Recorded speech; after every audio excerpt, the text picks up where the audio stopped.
ना दिल छोटा कीजिए, ना बातें बड़ी कीजिए, सब कुछ मिलेगा वक़्त के साथ, बस थोड़ी उम्मीद और थोड़ी कोशिश है वो कड़ी कीजिए। नमस्कार मित्रों, आप सभी का स्वागत है अपने इस यूट्यूब चैनल पर। समान पात्रता परीक्षा सीईटी जो राजस्थान में होने वाली है, ग्रेजुएशन लेवल और सीनियर सेकेंडरी लेवल दोनों लेवल के लिए समान रूप से ये प्रैक्टिस सेट उपयोगी है। आज हम देखेंगे प्रैक्टिस सेट या मॉडल पेपर नंबर 7 डिस्कस के साथ सारे सवाल हम देखेंगे। मित्रों आपको बता दूं, आपको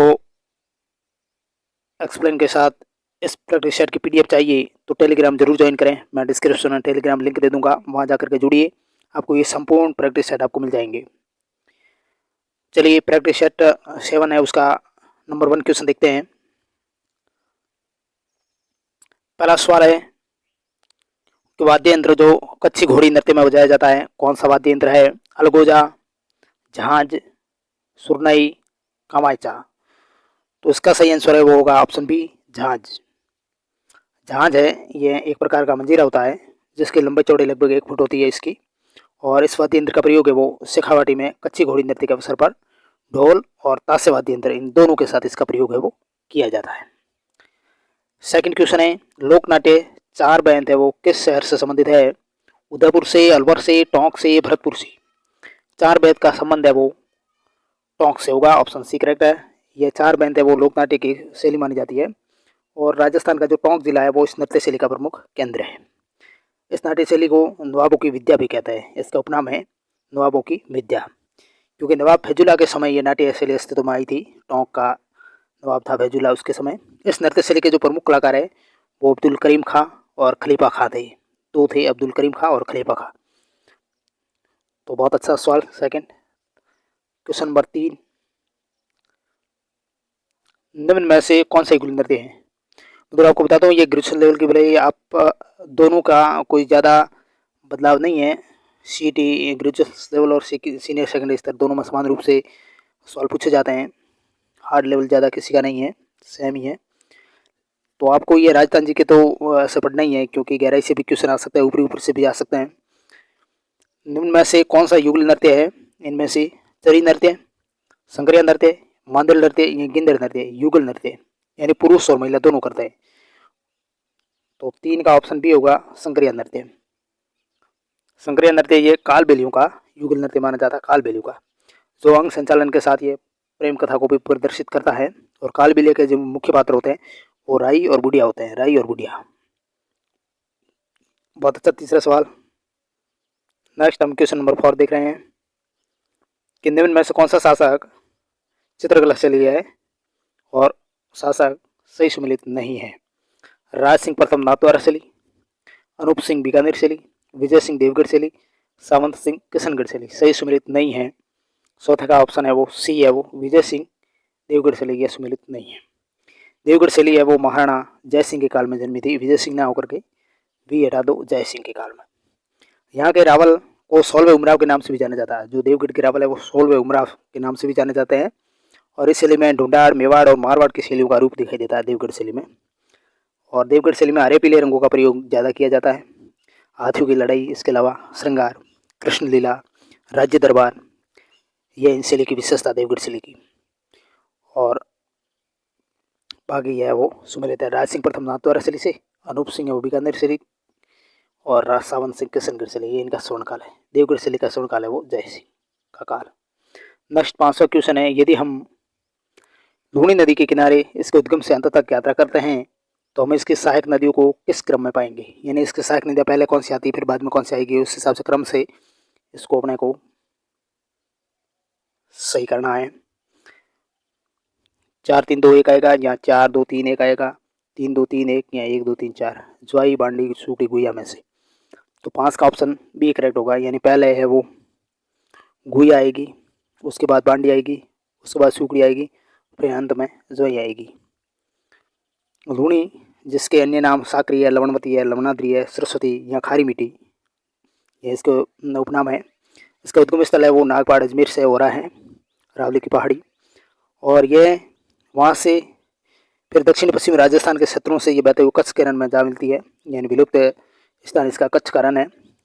इस नदी के उद्गम से लेकर अंत तक की सहायक नदियों में देखो गुइया पहले आएगी, फिर रांडी आती है, फिर सुगड़ी आएगी, सॉरी बांडी, मैंने गलत पढ़ दिया, गलत लिखा भी है इसका एक्सप्लेन है, लेकिन छोड़ो जल्दी में हो जाता है।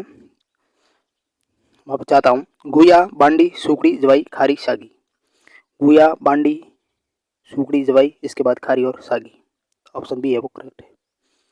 नेक्स्ट 6वां सवाल, राजस्थान में किस पेड़ को जंगल के आग के नाम से जाना जाता है? यानी जंगल की आग कौन सा पेड़ कहलाता है? खेजड़ी, प्लास, महुआ, धोकड़ा। जंगल की आग, जंगल की आग है वो प्लास, ऑप्शन बी करेक्ट होगा।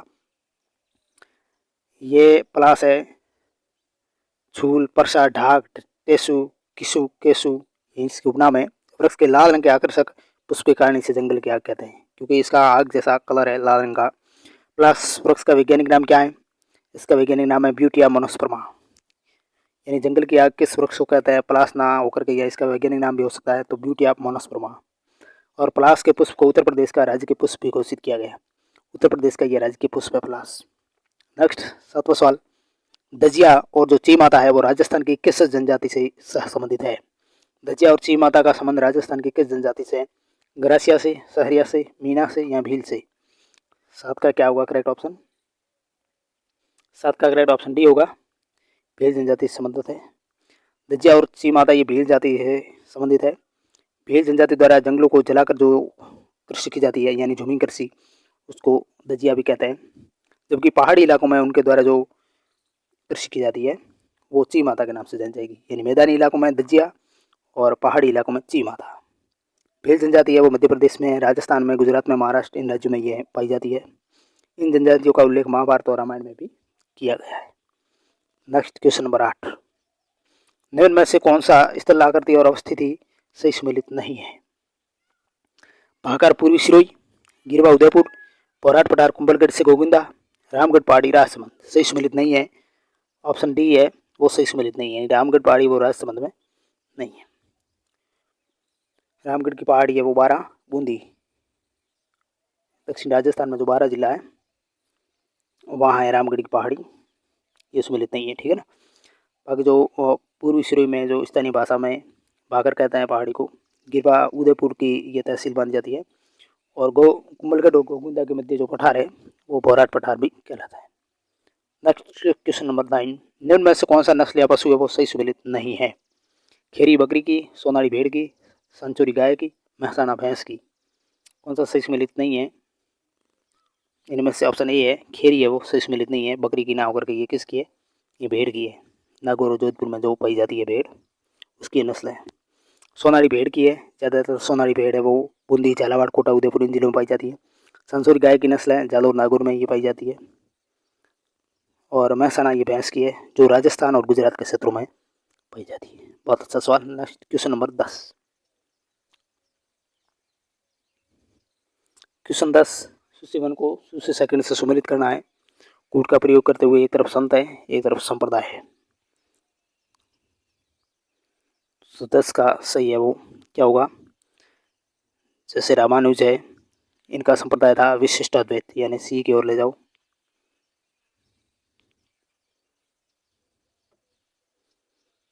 रामानुज का विशिष्ट अद्वैत था। मध्वाचार्य का द्वैताद्वैत, द्वैतवाद, द्वैतवाद है वो मध्वाचार्य का था। और निम्बकाचार्य का अद्वैताद्वैत था। और वल्लभाचार्य का शुद्धाद्वैत था। यानी इसका ऑप्शन बी है वो करेक्ट है। फर्स्ट में सी, सेकंड में डी,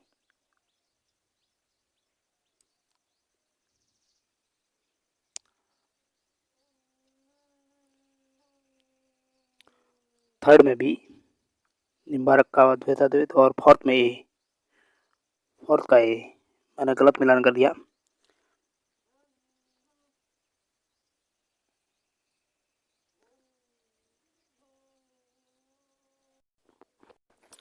हाँ तो मैंने थोड़ा गलत बताया मित्रों, समझ चाहता हूँ, इसको मैं सही करता हूँ। रामानुज का है, मिलान मैंने गलत किया था, यहाँ ये सही है, बी ऑप्शन होगा। रामानुज का ऑप्शन सी विशिष्टाद्वैत है। मध्वाचार्य का ऑप्शन डी द्वैतवाद है। और निम्बारक का ऑप्शन बी द्वैताद्वैत है। और वल्लभाचार्य का है वो शुद्धाद्वैत है, ऑप्शन ए। ये मिलान सही होगा, ऑप्शन बी इसका करेक्ट होगा। Next question number 11, sushi one को सुशी सेकंड से मिलान करना है। एक तरफ पशु मिला है, एक तरफ स्थान है।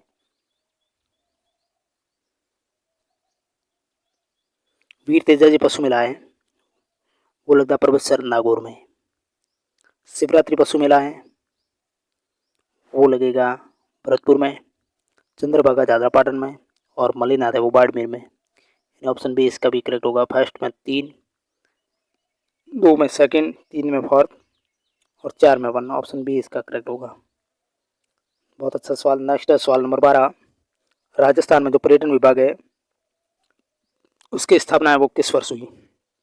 1952 में, 1954 में, 1956 में या 1958 में? राजस्थान में पर्यटन विभाग की स्थापना ऑप्शन सी करेक्ट होगा, 1956 में।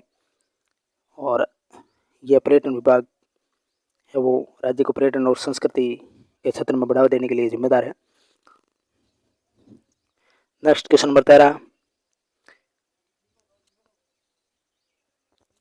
किसके सिफारिश के आधार पर आबू एवं देलवाड़ा तहसील को राजस्थान में मिलाया गया था? यानी आबू और देलवाड़ा तहसील को राजस्थान में मिलाया गया, किसकी सिफारिश थी? सरदार वल्लभ भाई पटेल की, फजल अली की, गुरुमुख निहाल सिंह की या गोकुल भाई भट्ट की? तेरा का ऑप्शन बी होगा फजल अली। फजल अली की सिफारिश के आधार पर ही आबू और देलवाड़ा तहसील को राजस्थान में मिलाया गया था। फजल अली ये राज्य पुनर्गठन आयोग के अध्यक्ष थे, ये आपको ध्यान है, जिन्होंने दिसंबर 1953 तक भारतीय राज्यों की सीमाओं का इन्होंने पुनर्गठन किया था। नेक्स्ट क्वेश्चन नंबर 14, ग्रेसन ने किस बोली को भीलों की बोली की संज्ञा दी है? वह बोली जो जॉन अब्राहम ग्रेसन है जिन्होंने भीलों की बोली की संज्ञा दी। अहिरवाटी, डिंगल, निवाड़ी, वागड़ी। ऑप्शन डी होगा वागड़ी। इन्होंने भीली बोली वागड़ी को कहा है।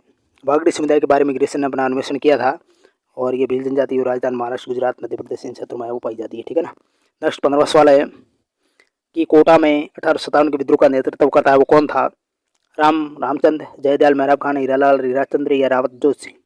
15 का ऑप्शन बी करेक्ट होगा, जयदयाल और मेहराब खान। ये कोटा में 1857 के विद्रोह का नेतृत्व करने वाले थे। कोटा में जो 15 अक्टूबर 1857 को क्रांति की शुरुआत हुई थी, 15 अक्टूबर 1857 डेट भी ध्यान रखना। इसमें मेजर बर्टन की मृत्यु हुई थी, ये भी ध्यान है आपको, और रेजिडेंसी पर क्रांतिकारियों का कब्जा हो गया। 17 सितंबर 1860 को ये जो क्रांतिकारी लाला जयदयाल और मेहराब खान थे इनको फांसी दे दी गई थी, 17 सितंबर 1860 को। और 1857 की क्रांति के समय कोटा के शासक थे वो महाराव राम सिंह थे, ये भी ध्यान रखना। नेक्स्ट क्वेश्चन नंबर 16 सवाल है, बहुत अच्छा क्वेश्चन आ रहा है कि विजय सिंह पथी वो किस आंदोलन से संबंधित थे? जाट आंदोलन, किसान आंदोलन, जनजाति आंदोलन, मेव आंदोलन? विजय सिंह पथी का संबंध है वो किसान आंदोलन से था। विजय सिंह पथी की बिजोलिया किसान आंदोलन से संबंधित थे, ये भी ध्यान है आपको। मूल नाम इनका भूप सिंह था।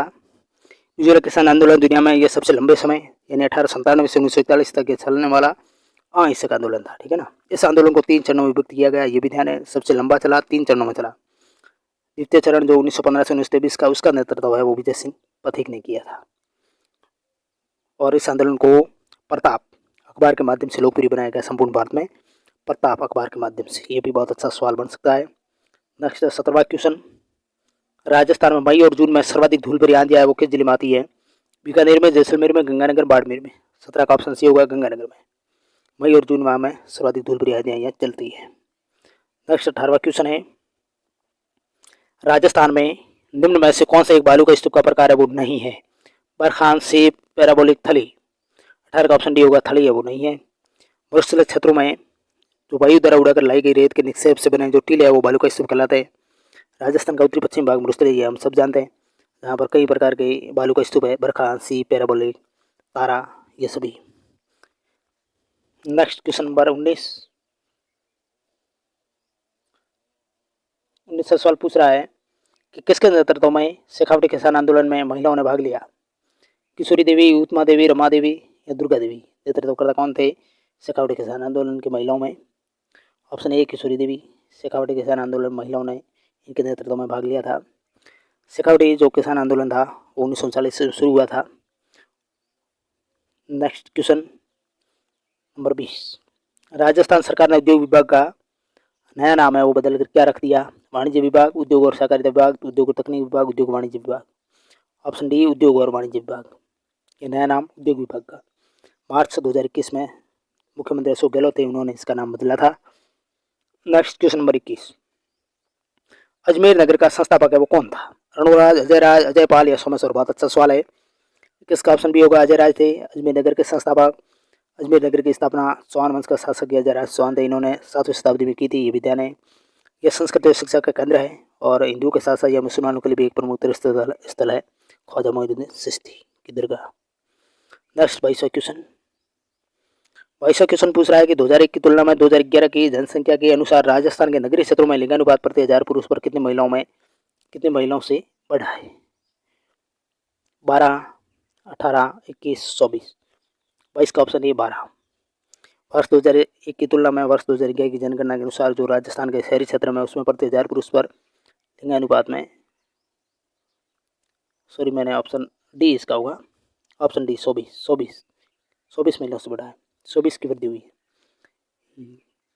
यानी कि राजस्थान के जो शहरी क्षेत्रों में लिंगानुपात था 2011 में वो प्रति 1000 पुरुष पर 914 महिलाएं थी और 2001 में कितनी थी? प्रति 1000 पुरुष पर महिलाओं की संख्या 890 थी। यहाँ 890 से 914 हुई है 2011 में। 2001 में 890, 2011 में 914, तो कितनी? 24 महिलाओं की वृद्धि हुई। ऑप्शन डी करेक्ट होगा, ठीक है ना। मैंने भूलवश ये बता दिया, ये गलत होगा, ऑप्शन डी 24। Next question 23। 1822 ईस्वी में जो गठित मेरवाड़ बटालियन है उसका मुख्यालय कौन सा था? नसीराबाद, देवली, ब्यावर या जाजपुर? 1822 में गठित मेरवाड़ा बटालियन का मुख्यालय है वो ऑप्शन सी होगा ब्यावर था। ब्यावर ये राजस्थान राज्य के जो अजमेर जिले का शहर है, मेरवाड़ा राज्य की आर्थिक राजधानी मानी जाती थी। और जो राजस्थान में भीलवाड़ा जिले में स्थित जो जाजपुर शहर है, सम्राट अशोक के पोते द्वारा बनाए गए किले के लिए भी जाना जाता है। ये जाजपुर, जो जाजपुर आपको दिख रहा है ना, ये सम्राट अशोक के पोते ने यहाँ किला बनाया था और भीलवाड़ा का ये शहर है। नेक्स्ट क्वेश्चन नंबर 24 सवाल है, कमला और इलायची है वो किस चित्रकला शैली की अग्रगण्य महिला चित्रकार है? कमला और इलायची, कई बार ये सवाल आया, बहुत अच्छा सवाल है। जोधपुर की, नाथद्वारा की, किशनगढ़ की, बूंदी की? ऑप्शन बी करेक्ट होगा, ये नाथद्वारा शैली से संबंध है इनका। नाथद्वारा की जो पिछवाई है भगवान श्री कृष्ण के चित्रों के पीछे सफ़ेद कपड़े पर जो कृष्ण जी की लीला है वो पिछवाई कहलाती है। नाथद्वारा शैली के प्रमुख चित्रकार है, देखो बाबा रामचंद्र है, नारायण है, चतुर्भुज है, तुलसीराम, घासीराम। नारायण कृष्ण भगवान को भी कहते हैं, विष्णु को तो चतुर्भुज भी वही है। इसके अलावा आपको तुलसीराम ध्यान रखना, तुलसीराम राम के भक्त थे, राम कौन? विष्णु के अवतार थे, और घासीराम एक आपको नाम जोड़ना है। तो ये इसके अलावा महिला कमला और इलायची। नाथद्वारा शैली की जो प्रमुख महिला चित्रकार दोनों ये मानी जाती है। नेक्स्ट क्वेश्चन 25 का, मिर्जाई, दूतई और डगला किसके प्रकार? बहुत अच्छा क्वेश्चन। अंगरकी के, पगड़ी के, धोती के, लहरिया के? मिर्जाई, दूतई और डगला किसके प्रकार है? ऑप्शन ए करेक्ट होगा, ये अंगरकी के प्रकार है जो शरीर के ऊपरी भाग में ये पहनी जाती है। अंगरकी के और नाम है भुगतरी, अचकन, बंडी, तनसुक, दुत्तई, गाबा, मदर, गदर, मिर्जाई, डोडी, कानो, डगला, ये इनके अन्य नाम है। नेक्स्ट क्वेश्चन नंबर 26 सवाल आ रहा है कि निम्न में से किस मुख्यमंत्री को डीग या गोलीकांड के बाद इस्तीफा देना पड़ा और उन्होंने कब इस्तीफा दिया? बहुत अच्छा सवाल है भाई, वेरी वेरी इंपॉर्टेंट, राजस्थान से जुड़ा हुआ क्वेश्चन, बहुत अच्छा सवाल है। जगन्नाथ पहाड़िया, 13 जुलाई 1981। डीग जो गोलीकांड हुई उसके बाद इनको इस्तीफा देना पड़ा, कौन से मुख्यमंत्री थे और कब इस्तीफा दिया? शिवशरण माथुर 23 फरवरी 1985, हरिदेव जोशी 20 जनवरी 1988, मोहनलाल सुखड़िया 16 फरवरी 1980। तो कौन थे? ऑप्शन बी होगा इसका करेक्ट, शिवशरण माथुर थे, 23 फरवरी 1985 को इस्तीफा दिया, ऑप्शन बी करेक्ट होगा। फरवरी 1985 में राजस्थान जो विधानसभा चुनाव का प्रचार चल रहा था, तो इसी दौरान जो तत्कालीन मुख्यमंत्री थे शिवशरण माथुर, डी कस्बा जो भरतपुर में है, वहाँ 20 फरवरी 1985 को चुनाव प्रचार करने ये गए थे। तो वहाँ पूर्व विधायक और निर्दलीय उम्मीदवार राजामान और कांग्रेस के समर्थकों के बीच यह हिंसक झड़पें हुई थी, जिसके परिणाम स्वरूप 21 फरवरी 1985 को राजा मान सिंह के समर्थन में यहाँ प्रदर्शन हुए। पुलिस फायरिंग में राजा मान सिंह वो मारे गए थे और इस तरह को देखते हुए तत्कालीन जो मुख्यमंत्री थे शिवशरण माथुर, उनको 23 फरवरी 1985 को अपने पद से वो इस्तीफा देना पड़ा था। बहुत अच्छा सवाल। नेक्स्ट 27वां सवाल। 27वां सवाल अब आ रहा है,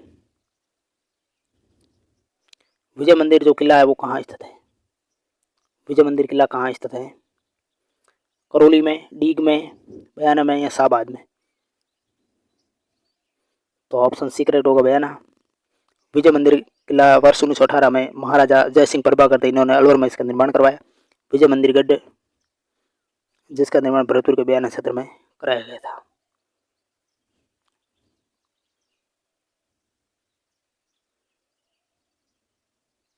इनमें से बयाना ऑप्शन सी करेक्ट होगा इसका। नेक्स्ट 28वां सवाल है, राजस्थान के लिए राजपूताना शब्द है उसका प्रयोग सर्वप्रथम किसने किया था? मैटकॉफ ने, कर्नल टॉड ने, लॉर्ड विलेज ने, जॉर्ज थॉमस ने। राजपूताना शब्द का सर्वप्रथम प्रयोग option D colonel George Thomas ने। राजस्थान के लिए राजपूताना शब्द का प्रयोग है कि ये करने वाले प्रथम व्यक्ति थे जॉर्ज थॉमस।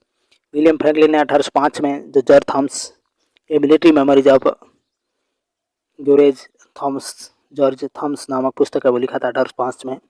इसी पुस्तक में विलियम फ्रैंकलिन ने बताया था कि राजस्थान को सर्वप्रथम राजपूताना कहने वाले जॉर्ज थॉमस था, और कर्नल जेम्स टॉड ने इस प्रदेश का नाम राजस्थान रखा था। ये भी ध्यान रखना, टॉड ने राजस्थान रखा लेकिन राजपूताना वो जॉर्ज थॉमस ने सर्वप्रथम कहा था। ये कहने वाले थे 1805 में, जो विलियम फ्रैंकलिन ने जॉर्ज थॉमस के ऊपर एक बुक लिखी थी। उस बुक में इन्होंने लिखा था कि राजपूताना शब्द का सर्वप्रथम प्रयोग है जॉर्ज थॉमस ने किया था। नेक्स्ट क्वेश्चन है 29 सवाल है कि राजस्थान सिविल सेवा जो अपील अधिकरण है वो कहाँ स्थित है? जोधपुर में, बीकानेर में, भरतपुर में, जयपुर में। 29 का ऑप्शन डी होगा, ये जयपुर में है। राजस्थान सिविल सेवा जो अपीलीय न्यायाधिकरण है इसकी स्थापना हुई थी 1 जुलाई 1976 को। ये भी ध्यान रखना कब हुई, 1 जुलाई 1976 को। नेक्स्ट क्वेश्चन 30वां, राजस्थान राज्य महिला आयोग के संबंध में कौन सा कथन है वो सत्य है? ये सवाल है राजस्थान राज्य महिला आयोग के बारे में। आयोग के अध्यक्ष व सदस्यों की नियुक्ति राज्यपाल करता है। आयोग का गठन 15 मई 1999 को हुआ। ये गैर संवैधानिक व परामर्शकारी निकाय है। इसका कार्य महिला उत्पीड़न से संबंधित शिकायतें सुनना और इनकी जांच करना है। तो 30 का ऑप्शन सी करेक्ट होगा। सेकंड सही, थर्ड सही, फोर्थ सही, लेकिन फर्स्ट वो सही नहीं है। राजस्थान राज्य जो महिला आयोग है इसका गठन 15 मई 1999 को हुआ। गैर संवैधानिक और परामर्शकारी निकाय भी है। इसका कार्य महिला उत्पीड़न से संबंधित जो शिकायतें हैं उनको सुनना और उनकी जाँच भी करना है। वर्तमान राजस्थान राज्य महिला आयोग इसके अध्यक्ष है वो श्रीमती रेहाना रियाज सिस्ती है, ये भी ध्यान रखना। इनका कार्यकाल 2022 से 2025 तक है। राज्य का समाज कल्याण विभाग है वो राज्य महिला आयोग के अध्यक्ष की नियुक्ति संबंधी नियम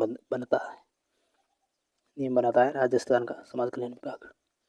नेक्स्ट क्वेश्चन नंबर 31वां सवाल है कि राजस्थान में लोकायुक्त है वो वार्षिक प्रतिवेदन किसको करता है? राष्ट्रपति को, राज्यपाल को, मुख्यमंत्री को, उच्च न्यायालय को। ऑप्शन बी राज्यपाल को। राजस्थान लोकायुक्त जो प्राप्त शिकायत है उनके निराकरण के संबंध में जो भी कार्रवाई करता है उसके संबंध में माननीय राज्यपाल को वो अवगत कराने के लिए प्रतिवर्ष एक प्रतिवेदन प्रस्तुत करता है। राजस्थान राज्य के जो वर्तमान में लोकायुक्त कौन है? न्यायमूर्ति श्री प्रताप कृष्ण लोहरा, ये भी ध्यान रखना। नेक्स्ट क्वेश्चन नंबर 32 सवाल अपने को पूछ रहा है कि रणथंभौर का जो प्रसिद्ध गणेश मेला है वो रिक्त स्थान आयोजित होता है। कब आयोजित होता है? श्रावण शुक्ल चतुर्दशी को, भाद्रपद शुक्ल चतुर्थी को, कार्तिक शुक्ल चतुर्थी या आश्विन शुक्ल चतुर्दशी। 32 का ऑप्शन बी करेक्ट होगा। ऑप्शन बी भाद्रपद शुक्ल चतुर्थी। रणथंभौर के प्रसिद्ध गणेश मेले का आयोजन भाद्रपद शुक्ल चतुर्थी को किया जाता है। यानी आज तीज हो गई, कल भाद्रपद शुक्ल चतुर्थी का मेला लगेगा। भाद्रपद चल रहा है, शुक्ल चतुर्थी, कल आपको जाना है रणथंभौर तो देख सकते हो आप गणेश मेला। यह भगवान त्रिनेत्र गणेश का मंदिर जो विश्व धरोहर सूची में भी शामिल है। यह मंदिर अरावली और विंध्याचल की पहाड़ियों के मध्य में स्थित है। त्रिनेत्र गणेश जी का मंदिर। 33वां सवाल आ रहा है, सोम कमलांबा सिंचाई परियोजना वो राजस्थान के किस जिले में स्थित है? सोम कमलांबा सिंचाई परियोजना राजस्थान किस जिले में? उदयपुर में, डूंगरपुर में, बांसवाड़ा में, चित्तौड़गढ़ में। 33 का ऑप्शन बी होगा, डूंगरपुर में। कमलांबा नदी पर बने इस बांध का पानी वो दक्षिण के राजस्थान के जो डूंगरपुर उदयपुर है उसके आसपास सिंचाई साधन के लिए इसका प्रयोग होता है। नेक्स्ट क्वेश्चन नंबर 34वां सवाल, राजस्थान की किस झील को रामसर आर्द्र भूमि सूची में शामिल किया गया? इनमें से कायलाना, पिछोला, सांबर, फजागर। बहुत ईजी सवाल है। सांबर को जो राजस्थान के जयपुर जिले की है और भारत की ये सबसे बड़ी अंतर्देशीय नमक झील भी है, और वर्ष 1990 में इसको रामसर कन्वेंशन के अंतर्गत आर्द्र भूमि में शामिल किया गया था, 1990 में। नेक्स्ट 35वां सवाल, राजस्थान का कौन सा कृषि जलवायु खंड है वो लवणीयता, क्षारीयता, जल प्लावन की त्रिपक्षीय गंभीर समस्या का सामना कर रहा है? कौन सा कृषि जलवायु खंड? शीर्षित उत्तर पश्चिमी मैदान, अंतःस्थलीय जलस्तरण छत्र, जवाहर सागर बांध या कोटा बैराज। 35 का ऑप्शन ए है, सिंचित उत्तर पश्चिमी मैदान है वो। यह है जलवायु खंड है वो राजस्थान के श्रीगंगानगर हनुमानगढ़ जिले में है। यहाँ की मिट्टी भी जलोढ़ निक्षेप है, कैल्शियम युक्त होती है, उच्च घुलनशील लवण और विनिमय सोडियम युक्त यहाँ की मिट्टी है। नेक्स्ट 36 सवाल है, किस स्थल पर चंबल नदी सर्वाधिक प्रदूषित हुई है? चंबल नदी सर्वाधिक प्रसिद्ध गांधी सागर बांध, राणा प्रताप सागर बांध, जवाहर सागर बांध, Kota barrage. Option D correct हो, कोटा बैराज पर। क्योंकि चंबल नदी किनारे स्थित यहाँ 10 लाख से ज्यादा आबादी वाले जो कोटा से अत्यधिक मात्रा में यह प्रदूषित पदार्थ है वो यहाँ विक्षेपित होते हैं। यहाँ जो चंबल नदी के घड़ियाल है, डॉल्फिन है, उन पर यह खतरा है। यहाँ चंबल नदी का उद्गम कहाँ से होता है? आपको सवाल मैं पूछ रहा हूँ मित्रों, आप जरूर बताना इसका उद्गम है वो कहाँ से होता है। बहुत ही सवाल है, मध्य प्रदेश के मऊ स्थित जनापा पहाड़ी से। नेक्स्ट क्वेश्चन नंबर 37वां सवाल है, स्वर्णिम चतुर्भुज योजना का संबंध किससे? पर्यटन विकास से, खनन विकास से, राष्ट्रीय राजमार्ग विकास से या ऊर्जा विकास से? 37 का ऑप्शन सी होगा, राष्ट्रीय राजमार्ग विकास से। स्वर्णिम चतुर्भुज योजना है, इसकी शुरुआत 2011 में जो अटल बिहारी वाजपेयी उनके द्वारा इसकी की गई थी शुरुआत। योजना के अंतर्गत भारत के 4 प्रमुख महानगर है जिसमें दिल्ली, मुंबई, चेन्नई, कोलकाता उसको जोड़ा गया है। नेक्स्ट क्वेश्चन नंबर 38वां सवाल आ रहा है कि राजस्थान में जो पड़ने वाले उत्तर मध्य रेलवे जोन है उसके अंतर्गत ब्रॉड गेज रेल मार्ग की लंबाई कितनी है 2010 से 11 की? ये तो वो है इसमें ऑप्शन सी 266.49 किलोमीटर होगा, ठीक है ना। नेक्स्ट क्वेश्चन नंबर 39वां सवाल है, किसानों से वसूल की जाने वाली विविध लाख बागों का उल्लेख किसमें प्राप्त होता है? वेरी वेरी इंपॉर्टेंट क्वेश्चन ये। किसानों से वसूल की जाने वाली जो लाख बाग थी उसका उल्लेख किससे प्राप्त होता है? पूर्व ताम्रपत्र 1937, चौगले ताम्रपत्र 1483, खेरोद ताम्रपत्र 1437 या 8 ताम्रपत्र 1200। 39 का ऑप्शन बी होगा, चौगले ताम्रपत्र 1483 को। यह 8 ताम्रपत्र किसानों से वसूल की जाने वाली जो भी लाख बाग है उसको चौगले ताम्रपत्र 1483 में प्राप्त होता है। इसके अलावा जो 8 ताम्रपत्र 1200 है यह गुजरात के सोलंकी राजा भीमदेव द्वितीय का है, ठीक है ना। और गुजरात के जो सोलंकी राजा है मूल राज से भीम सिंह सेकंड तक उसके वंशावली ये उपलब्ध करता है 8 ताम्रपत्र। खेरोद ताम्रपत्र है वो महाराणा कुंभा के समय का 1437 ईस्वी का, ठीक है ना। नेक्स्ट क्वेश्चन 40वां सवाल, कौन सा कूट है वो सम्मिलित नहीं है इनमें से? जैसलमेर मांड, उदयपुर मेवल, प्रतापगढ़ कांठल, झालावाड़ टोंक मालव। तो इसका 40 का सही सम्मिलित नहीं है, ये पूछा है। जैसलमेर का मांड सही सम्मिलित है, डूंगरपुर और बांसवाड़ा का, प्रतापगढ़ का कांठल है, झालावाड़ टोंक मालव है, उदयपुर का मेवल ये सही नहीं है, सम्मिलित नहीं है। उदयपुर का मेवल ना होकर के डूंगरपुर बांसवाड़ा का मेवल है। नेक्स्ट क्वेश्चन 41, पाशुपत संप्रदाय से संबंधित है गुरु विश्वरूप का उल्लेख किससे मिलता है? किसमें मिलता है? हर्ष पर्वत का शिलालेख